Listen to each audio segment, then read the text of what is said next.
तो इस फिल्म की शुरुआत में बताया जाता है कि 1980 में माजानंग सिटी के करीब काफी सारे डाकुओं और लुटेरों का मर्डर कर दिया गया था। किसने और कैसे, ये एक मिस्ट्री थी। इस शहर के लुटेरों के दो ग्रुप्स थे, जिनमें से एक थे सुगाली। ये बहुत बेरहम थे और अजीब बात ये थी कि इनको मारना भी पॉसिबल नहीं था। लोगों में मशहूर था कि इनके अंदर या तो कोई जादुई ताकत है या फिर ये लोग खुद काला जादू करते हैं, जिसकी वजह से गोली या चाकू से आम तरीके से इनकी जान लेना पॉसिबल नहीं है। खैर, इस सब के बाद मूवी के पहले सीन में हम डेनांग नाम के एक आदमी को देखते हैं। 1984 का वक्त है। डेनांग सुगाली लुटेरों की लाशों को दफन करवा रहा है, यानी इन लुटेरों को मरवा दिया गया है। इन्हीं लाशों में एक जेरॉड की भी लाश थी, जिसने एकदम से आंखें खोल ली, यानी वो अभी जिंदा था। डेनांग उसके पास आकर उससे कहता है कि मैं जान गया हूँ, तुम कोई इंसान नहीं, तुम्हारे अंदर ब्लैक पावर्स हैं। ये बात उसे जेरॉड की किताब से पता चली थी, जो अब डेनांग के पास ही थी। जेरॉड जोर जोर से हंस रहा था। उसे देखकर गुस्से में डेनांग ने एक शार्प कटर उठाया उसे मारने के लिए। तो मरने से पहले जेरॉड ने इस गांव को कर्ज यानी श्राप दे दिया कि जब तक मेरा खून इस जमीन पर रहेगा या जब जब मेरा खून इस जमीन पर आएगा तो यहाँ पर मौत और तबाही आएगी। इसके बाद जेरॉड के साथ क्या हुआ वो नहीं दिखाया गया, बल्कि सालों बाद हम एक लड़की जिया को देखते हैं, जो अपने दोस्तों के साथ अपने गांव माजानंग वापस आ रही है, यानी उसी शहर में आ रही है जहाँ पर ये लुटेरे और जेरॉड वगैरह थे। इनकी बातों से हमें पता चलता है कि जिया की मॉम मर गई है और वो उनके फ्यूनरल के लिए यहाँ आ रही है। यहाँ आने का उसका खास मकसद एक ये भी था कि वो अपने डैड के पास के बारे में पता चलाए, जो और कोई नहीं बल्कि जेरॉड ही था। जिया के मैजानंग में एंटर करते ही यहाँ पर अजीबो गरीब चीजें देखने को मिलती हैं। मौसम एकदम से खराब हो जाता है और पूरे माजानंग पे काले बादल छा जाते हैं। ये असल में जेरॉड के दिए कर्ज की वजह से हुआ था। जिया जो उसका खून थी, जैसे ही वो माजानंग की जमीन पे आई तो कर्ज दोबारा से शुरू हो गया और यहाँ पर तबाही और मौत का सिलसिला अब शुरू हो जाएगा। जैसे ही डेनांग जिया को देखता है तो गुस्से से वो लाल पीला हो जाता है। यहाँ हमें मालूम होता है कि डेनांग और कोई नहीं बल्कि जिया के ग्रैंडपा हैं, नाना हैं, जिन्होंने खुद जेरॉड को मारा था। फ्यूनरल में आए लोग भी जिया को अजीबो गरीब नजरों से देख रहे थे। फ्यूनरल के बाद उसके नाना डेनांग उससे कहते हैं, जितना जल्दी हो सके इस जगह को छोड़कर चली जाओ, नहीं तो इस पूरे गांव की मौत की जिम्मेदार तुम खुद होगी। सीन कट होकर अब हमें डेनांग के एक साथी को दिखाया जाता है। वो गांव वाले से कह रहे थे कि जिया का यहाँ आना खतरे से खाली नहीं, जितना हो सके अपने आप को बचाने की कोशिश करना, रात को अपने घर के सारे दरवाजे बंद रखना और अगर दरवाजा कोई भी खड़काए तो मत खोलना। अगर तुम्हारी आंखों के सामने कुछ आ गया तो अपनी मौत के जिम्मेदार तुम खुद होगे। यहाँ जिया अपने दोस्त के साथ बैठी हुई थी। अचानक ऊपर वाले फ्लोर से एक बॉल उसके पास आती है, तो उस बॉल को देखते हुए वो अब ऊपर चली गई। ऊपर ये स्टोर रूम था जहाँ पे एक संदूक पे ताला लगा हुआ था, जिसने जिया की अटेंशन अपनी तरफ खींच ली। इससे पहले कि जिया से खोल लेती और कुछ देख लेती, यहाँ पर डेनांग आ जाते हैं और गुस्से में उसे कहते हैं, जल्दी अपना सामान पैक करो, रात होने से पहले पहले मैं तुम्हें टाउन में छोड़ आऊंगा। अब ये चीज जिया के दोस्त को भी अजीब लग रही थी कि उसके दादा ही उसे यहाँ से निकालने की कोशिश कर रहे हैं।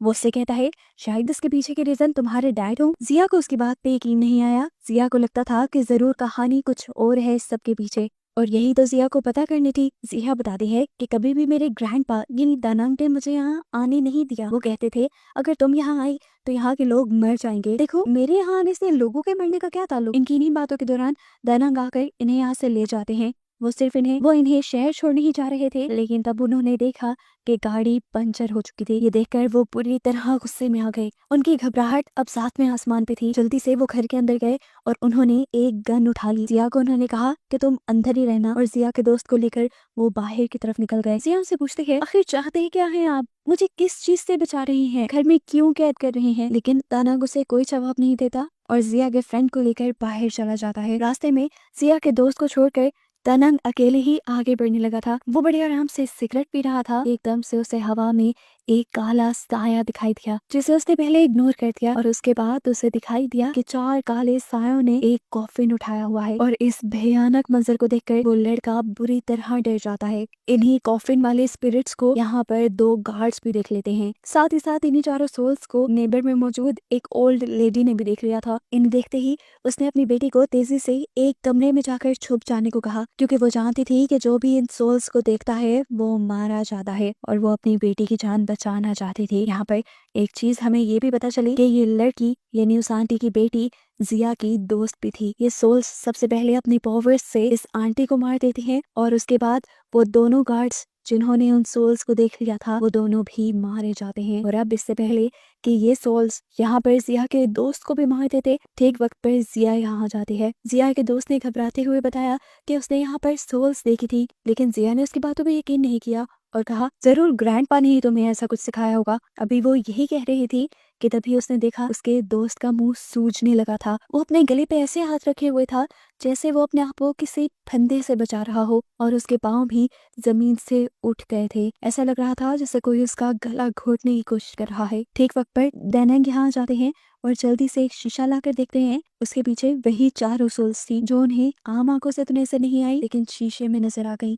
शीशे में ही देखते हुए दानंग उस सोल के ऊपर बंदूक से अटैक कर देते हैं। इस गोलियों में बारूद की जगह नमक था और नमक से सोल्स दूर भागा करती थी। इसी नमक की वजह से उन्होंने जिया के दोस्त को छोड़ दिया और ये लोग अब आगे की तरफ भागे। जिया को समझ नहीं आ रहा था कि यहाँ पे ये सब चल क्या रहा है। वो दानंग से सवाल करती है कि आखिर ये सब क्या है, लेकिन दानंग उसके सवाल का कोई जवाब नहीं देते और आगे की तरफ चलते रहते हैं। अपने पास मौजूद शीशे की मदद से ही दानंग अपने सामने आने वाली सोल्स को देख पा रहे थे। इतने में ही पीछे से आकर दोबारा जिया के दोस्त को इन सोल्स ने घेर लिया। वो उसको यहाँ पर मार देते, उससे दोबारा बचा लिया। ये लोग अब आगे की तरफ चल रहे थे कि अचानक दानंग इनकी नजरों से ओझल हो गए और ये दोनों पीछे रह गए। अब ये जानते थे कि वो सोल जरूर आकर उसको मार देगी। जल्दी जल्दी में जिया उसे लेकर अपनी दोस्त के घर छुप गई। जिसकी मॉम ने भी उन सोल्स को देख लिया था और उन सोल्स ने उसकी मॉम को मार दिया। अंदर जाने पर इन्हें वहां कोई नजर नहीं आया सिवाय उसकी मरी हुई मॉम के। उसे देखकर ये दोनों ही डर गए। जिया के दोस्त ने कैबिन खड़काकर उसे अपनी तरफ बुलाने की भी कोशिश की, लेकिन जिया को आवाज सुनाई नहीं दी और ये लोग वापस बाहर आ गए। और इस मर्तबा बाहर आने पर जिया के दोस्त को दूर से आती एक कार दिखाई दी। वो खुशी खुशी तेजी से उस कार की तरफ बढ़ा, लेकिन पता चला कि वो कोई कार नहीं थी बल्कि यही सोल्स थी जिन्होंने कॉफिन पकड़ा हुआ था। और वो इस मर्तबा किसी चीज का लिहाज नहीं करते और जिया के दोस्त को पकड़कर मार देते हैं, जो देखकर जिया बहुत ज्यादा दुखी हो जाती है। यहाँ पर हम देखते हैं कि दानंग अब उस आदमी के पास आया था जो पूरे गांव वालों को संभल के रहने का कह रहे थे। उन्होंने यहाँ पर आकर इस आदमी से कुछ नमक वाली गोलियां मांगी और एक तावीज मांगा जिससे वो उन सोल से बच सकते थे। वो आदमी अब दानंग से पूछता है आप करना क्या चाह रहे हैं। तब दानंग ने बताया कि जेरॉड की बेटी वापस आ गई है और तुम जानते हो ना उसका श्राप क्या है। उसका खून जब यहाँ आएगा तब तबाही लेकर आएगा, लेकिन उसका ही खून उसे भी हमेशा के लिए खत्म कर सकता है और मैं अब उसकी बेटी के जरिए, उसके खून के जरिए उसे हमेशा के लिए यहाँ से खत्म कर दूंगा और इस गांव को उसके दिए कर्ज से बचा लूंगा। सीन कट होकर हमें दिखाया जाता है कि जिया को कोई आदमी किडनैप कर चुका है। इसका नाम है यांतो और किसी वक्त में ये डैनंग के साथ काम किया करता था लुटेरों को मारने का। यहाँ वो आदमी जिया के गले में वही तावीज देखता है जो उसे बुरी सोल से बचा सकता था। वो जान गया था जरूर उसे डैनंग ने दिया होगा। जिया पूछती है ये किस काम के लिए है। अभियान तो उसे बताता है कि ये उस कर्ज से बचने के लिए है जो तुम्हारे डैड ने इस पूरे गांव को दिया था। जिया समझ गई कि ये आदमी सबको जानता है उसके डैड और उसके ग्रैंडपा के बारे में। वो उससे पूछती है आखिर मेरे डैड के साथ क्या हुआ था। तब बिहान तो बताता है कि असल में तुम्हारे डैड को दानंग ने गला काट के मार दिया था, लेकिन जेरॉड के जिस्म के हिस्से अलग अलग होने के बावजूद भी जेरॉड आज तक जिंदा है क्योंकि वो कभी मर नहीं सकता। उसके अंदर ब्लैक पावर्स हैं। ये बात सारे जानते थे कि जेरॉड को कोई मार नहीं सकता, फिर भी डैनंग ने उसका गला काट दिया और इसके पहले ही तुम्हारे डैड ने इस पूरे गांव को श्राप दे दिया कि जब तक उसका खून यहाँ पर है या जब जब उसका खून यहाँ पर आएगा तो इस जगह पर मौत और तबाही आएगी। और क्योंकि तुम जेरॉड का खून हो इसलिए तुम जिस दिन से यहाँ आए हो उस दिन से मरे हुए सारे सुगाली लुटेरे उनकी सोल्स जिंदा होकर बाहर निकल आई है और जो कोई भी उन सोल्स को देख लेता है वो सोल्स उन्हें जान से मार देती हैं। ये बात सुनते ही जिया का दिल दहल जाता है और उसे याद आता है वो वक्त जैसे ही उसने गांव में कदम रखा था तो पूरे गांव में काले बादल छा गए थे। सीन कट होकर यहाँ पर उस आदमी को दिखाया जाता है जिससे डैनंग वो नमक वाली गोलियां और तावीज ले गया था। उसकी वाइफ अब उसके ऊपर गुस्सा हो रही थी कि क्या जरूरत थी तुम्हें वो तावीज डैनंग को देने की, हमारे पास भी एक ही तावीज था, अब हम उनसे कैसे बचेंगे। वो अभी ये बात कह ही रही थी कि अचानक उनके दरवाजे पे नॉक हुआ। उन्होंने दरवाजा खोला तो बाहर वही सोल्स खड़ी थी जिसे उस आदमी की वाइफ देख लेती है। आदमी तो उनको नहीं देखता, लेकिन अब वो सोल्स अंदर आकर उसकी वाइफ को मारने की कोशिश करती हैं। ये आदमी अपनी वाइफ को बचाने के लिए अपनी जान की बाजी लगा देता है, लेकिन कुछ नहीं होता क्योंकि अब उसकी वाइफ के साथ साथ वो खुद भी इन सोल्स के हाथों मारा गया था। सीन कट होकर दोबारा हमें जिया और यान्तो को दिखाया जाता है। जिया यान्तो से पूछती है, क्या मेरे डैड आज तक जिंदा है?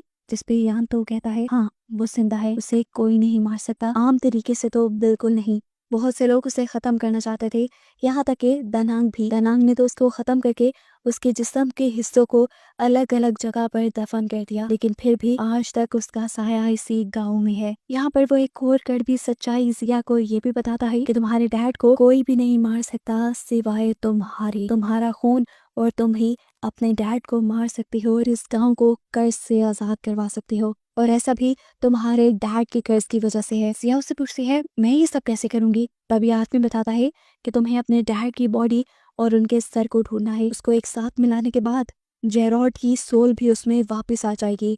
जैसे ही उसकी सोल उसके अंदर वापस आएगी, तुम्हें फिर अपना खून अपने हथियार के ऊपर, एक कुल्हाड़े के ऊपर लगा देना है, और फिर उससे तुम अपने डैड को यानी जेरॉड को मार पाओगी, जिसके बाद ही उसका कर्ज खत्म होगा। याद में बताता है, असल में तुम भी डैनांग की इसी प्लानिंग का हिस्सा हो।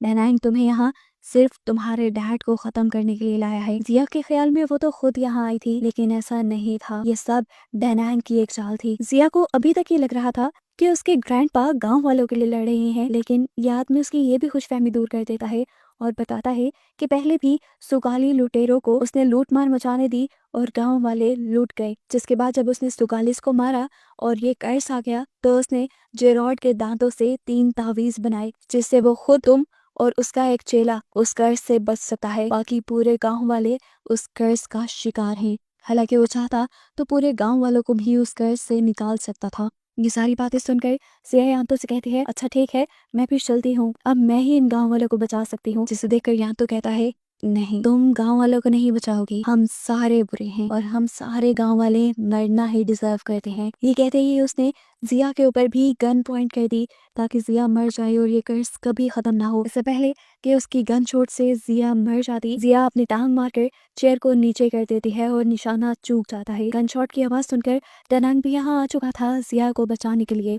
वो यहाँ यान्तो से लड़ने लग जाता है और उसके बाद जिया को लेकर यहाँ से निकल जाता है। यहाँ पर सिया उससे कहती है, मैं अब आप पे बिलीव नहीं करती, मुझे आपसे नफरत हो रही है क्योंकि ये सारा श्राप आपका दिया हुआ है। उसकी ये बात सुनते ही उसके ग्रैंडपा यानी दनांग फौरन उसका हाथ पकड़ते हैं और उसके हाथ पे एक बड़ा सा कट लगा देते हैं और उसके हाथ से निकलते खून से वो एक कुल्हाड़े को रंग लेते हैं। जिसके बाद वो ये कुल्हाड़ा जिया को पकड़ा कर कहते हैं, अब इसी के जरिए तुम अपने डैड को मार सकते हो। जिया ये काम करने से साफ इनकार कर देती है क्योंकि उसे उसके डैड से बहुत ज्यादा प्यार था। अब वो जब ये भी जान गई थी कि उसके डैड इतने बुरे नहीं हैं और वो 10 साल बाद अपने डैड से मिलने वाली थी, तो वो अपने डैड को मारना नहीं चाहती थी। उसकी बात सुनकर डनांग कहता है, ठीक है, तुम नहीं मारोगी तो मैं मार दूंगा। उसे मारने के लिए सिर्फ तुम्हारे खून की जरूरत थी, जो मुझे मिल गया है और मैं अब उसे मार डालूंगा। इस सब के बाद डनांग सिया को अपने घर ले जाता है क्योंकि उसने अपने घर में ही जेरॉड की बॉडी को दफनाया हुआ था। घर लाने के बावजूद भी डनांग ने जिया को यही एहसास दिलवाया कि यहाँ पे जो कुछ हो रहा है उसकी वजह कोई और नहीं बल्कि जिया ही है। ये बात सुनकर सिया को गुस्सा आ जाता है। उसे लगता है कि उसे भी अब इस कर्ज से नहीं बचना चाहिए, इसीलिए वो अपने गले से वो ताबीज उतार देती है जो उसके डैड के दांत से बना था। उसके ऐसा करते ही स्पिरिट्स उसके सामने आ जाती हैं और वो उसे देख लेती है। इससे पहले ही कि स्पिरिट, ये सोल्स उसे मार देती, डैनांग उसे यहाँ आकर उसे बचा लेते हैं। उसे घर के अंदर लाने के बाद डैनांग घर के पिछले हिस्से में खुदाई करने लगे जहाँ पर उसने जेरॉड के जिस्म के हिस्से दफनाए हुए थे। यहाँ पर जैसे ही डैनांग जेरॉड की बॉडी और सर को आपस में जोड़ने लगता है, पीछे से यान्तो आ जाता है उसे ऐसा करने से रोकने के लिए। यहाँ उनके दरमियान लड़ाई चलने लग जाती है, जबकि दोबारा हम देखते हैं कि जिया बाहर जा चुकी थी और यहाँ जिया के डैड के सोल ही यानी जेरॉड के सोल ही उसे मारने आ जाती है। जिया ने उसे देखकर पहचान लिया और उसे कहा, ठीक है डैड, आप मुझे मार सकते हैं। इससे पहले कि उसके डैड उसे मार देते, यहाँ जिस्म के पूरा होने पर जेरॉड की सोल उसके जिस्म में वापस आ जाती है और जेरॉड इंसानी रूप में जिंदा हो जाता है। उसकी आंखें खुलने पर उसकी आंखें किसी बिल्ली की तरह चमक रही थी, जो कि साइन था ब्लैक पावर्स का। जिंदा होते ही जेरॉड यहाँ एक यांतो को देखता है और सबसे पहले यांतो को ही मार देता है। हालांकि यांतो तो उसे जिंदा होते देखते ही माफी मांगने लगा था उससे। यहाँ पर दानांग भी अब उसके जिंदा होते ही उससे माफी मांगने लगा। यहाँ पर वो कन्फेस करता है कि हाँ, मैंने तुम्हारे साथ बुरा किया, तुम एक लुटेरे थे और तुम्हें पहले इतना काला जादू नहीं आता था। मैंने ही तुम्हें ये सब सीखने को कहा और जब तुम्हारी पावर्स बहुत ज्यादा बढ़ गई तब मैंने तुम्हें मरवा दिया। जेरॉड इससे पूछता है क्यों, आखिर क्यों? ये कहकर वो उसे मारने ही वाला था, लेकिन तब दानांग ने उसे बताया कि असल में मुझे भी ऐसा करने के लिए किसी ने कहा था। ये सब सुनने के बावजूद भी जेरॉड को दानांग पे बिल्कुल रहम नहीं आ रहा था। वो उसे मारने ही वाले थे, लेकिन ठीक वक्त पर जिया यहाँ आ गई।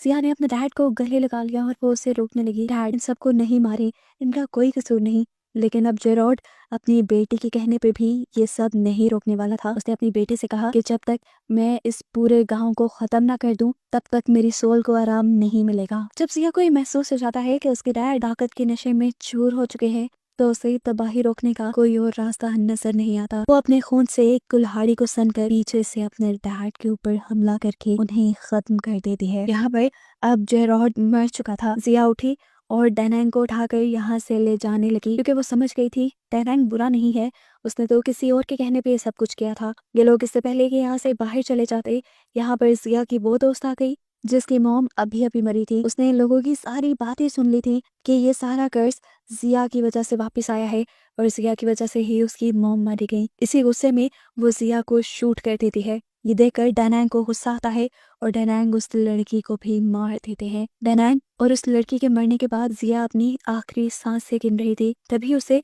अपने दिमाग में कोई ख्याल आया और उसने वो कुल्हाड़ा यहाँ से उठाया जिससे उसने अपने डैड का कत्ल किया था और उस कुल्हाड़े को उसने अपने अंदर स्टैब कर दिया, जिसके बाद साफ मतलब था कि जिया को मर ही जाना चाहिए था। लेकिन फिल्म के पोस्ट क्रेडिट सीन में हम जिया को सड़क पे चलते हुए देखते हैं। उसके जख्म खुद ब खुद हील हो रहे हैं और वो मरने के बजाय ठीक हो रही है, जिसका साफ मतलब था कि उसके डैड के खून से उसके डैड की सारी पावर्स अब उसके अंदर आ चुकी थी। उन्हीं पावर्स की वजह से जिया अब जिंदा हो गई थी और ठीक हो रही थी और साथ ही इस गांव का कर्ज भी खत्म हो गया था। और बस यही दिखाते हुए ये कहानी यहाँ खत्म हो जाती है। लेकिन मूवी के खत्म होने के बाद भी हमें एक सीन दिखाया जाता है जिसमें एक अननोन आदमी आकर जेरॉड की लाश को वहां से ले जाता है। उसकी बातों से ऐसा लग रहा था कि वो काफी सालों से जेरॉड की लाश को ढूंढ रहा है और शायद यही वो आदमी है जिसने दानांग से ये सारे काम करवाए थे।